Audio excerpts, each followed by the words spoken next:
আমি বান্দিও সেখানে নাই, এই জন্য তালাক আমি চাইছি। কিন্তু রাস্তার মাঝে যাওয়ার পরে তুমি যখন পড়িয়া গেছো, পা ভেঙ্গে গেছে, কান্না শুরু। আল্লাহর রহমত চলে আসছে, আল্লাহ রহমতের নজর দিয়ে তোমাকে মুসিবতে ফালাইছেন। মুসিবত আসছে তো আল্লাহর রহমত আসছে। যেখানে আল্লাহর রহমত আছে আমিও সেখানে আছি। এই জন্য তালাক চাইয়া ফিরাই নিলাম। হাজার না 1 কোটির মধ্যে একজন মা কি এভাবে পাবেন? আর আপনি মা তো খুঁজেনও নাই, আপনি খুঁজছেন ডানা কাটা ভরি।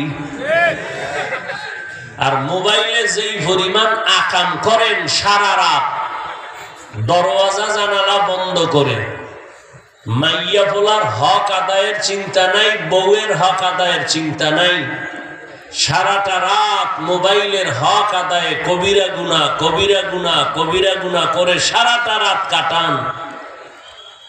মুহাম্মদের উম্মত না হইলে আপনি ঘুম থেকে উঠে দেখতেন আপনার চেহারাটা শুকর হয়ে গেছে। শুধু মুহাম্মদের উম্মত হওয়ার কারণে আপনাকে এখনো মানুষের মতো দেখা যায়, ভিতরটা আসলে আপনার মানুষের কায়দায় নাই, আপনার থেকে পশু ভালো।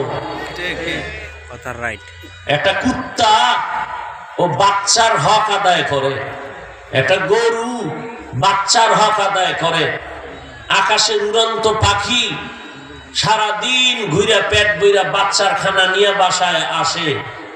আশরাফুল মখলুক, তুমি এত খারাপ কেন? তোমার স্ত্রীর হকের চিন্তা করো না, সন্তানের হকের চিন্তা করো না। সারাটা রাত মোবাইল নিয়ে কবিরা গুনাহ করে কাটাইয়া নিজের চেহারাটা নষ্ট করে ফেললা, জীবন নষ্ট করে ফেললা, যৌবন নষ্ট করে দিলা। তোমার ভেতরে আর আছে কি? কিচ্ছু নাই, চোখের পাওয়ার নাই।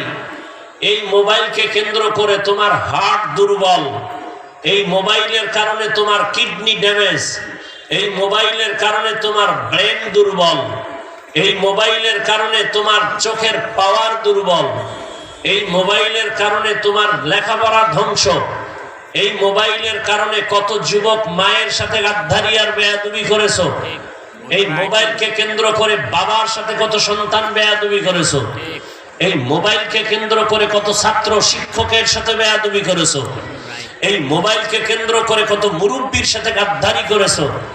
তোমার মধ্যে আছে বলতে কিছুই নেই, শুধু আত্মা আছে, রুহটা আছে, ওরা চলে গেলে তুই শেষ।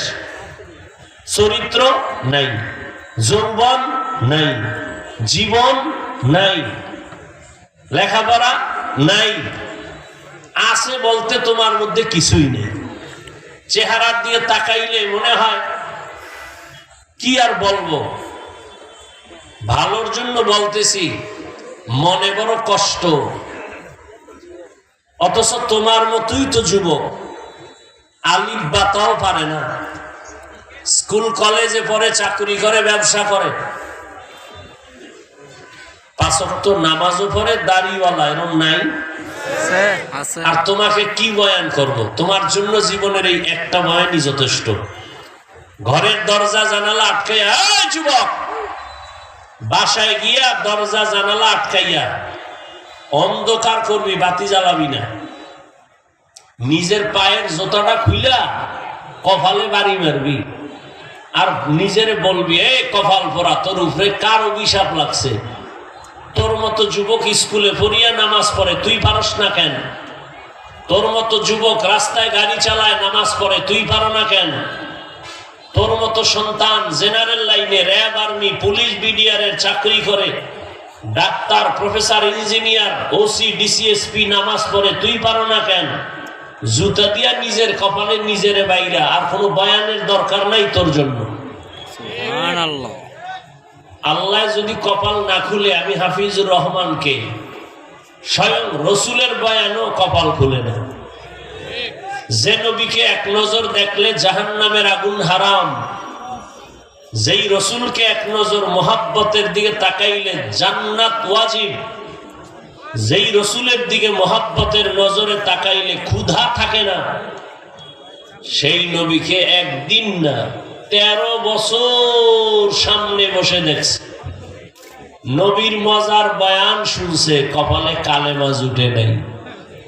এত বড় পৃথিবীর নিকৃষ্ট বেঈমানের নাম কি জানেন? জানেন না? আবু জাহেল। এর নাম কফাল। আর 27 বছরের যুবক তরবারি নিয়ে যায় নবীকে জবাই করতে। নবীজির সামনে গিয়া তরবারি ফালায় বলে, ইয়া রাসূলুল্লাহ, আমার কল্লা কাইটা দেন, তবে আগে কালেমার রশি লাগায় দেন। 13 বছর নবীরে দেখাও কালেমা পড়ে না, আর তরবারি নিয়ে নবীকে জবাই করতে গিয়া কালেমা পড়ে 27 বছরের যুবক। এর নাম কফাল। আজকে বয়ান, এত মানুষ এখানে, এরপরও এর থেকেও বেশি মানুষ দোকানে বাটে, আড্ডা দেয়, গল্প করে, আসছে ওয়াজে, কিন্তু বেহেশতের বাগানে ঢুকতে পারে নাই। কফাল। আর একদল প্যান্ডেলে ঢুকছে, কিন্তু কলবের দরজা আটকায় রাখছে গজবের মোবাইল হাতে লইয়া। এ যারা মোবাইল হাতে নিছো, তোদের কপাল একটারও ভালো না।